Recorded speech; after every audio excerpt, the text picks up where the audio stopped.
الله ولي الذين آمنوا يخرجهم من الظلمات إلى النور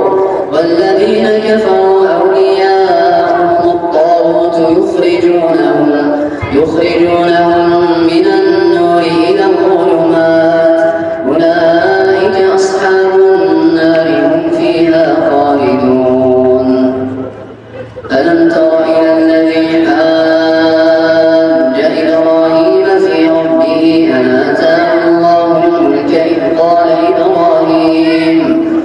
قال إبراهيم ربي الذي يحيي ويميت قال أنا أحيي وأميت قال إبراهيم فإن الله يأتي بالشمس من المشرق فات بها من المغرب فبهت الذي كفر والله لا يهدي القوم الظالمين. أو كالذي مر على قرية وهي خاوية على عروشها قال أنى يحيي هذه الله بعد موتها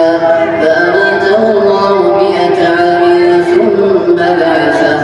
قال كم لبثت قال لبثت يوما أو بعض يوم قال بل لبثت 100 عام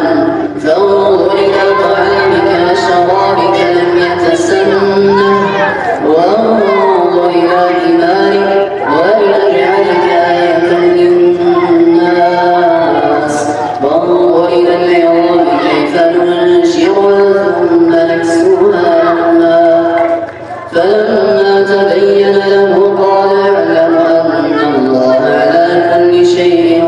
قدير. وإذ قال إبراهيم رب أرني كيف تحيي الموتى قال أولم تؤمن قال بلى ولكن ليطمئن قلبي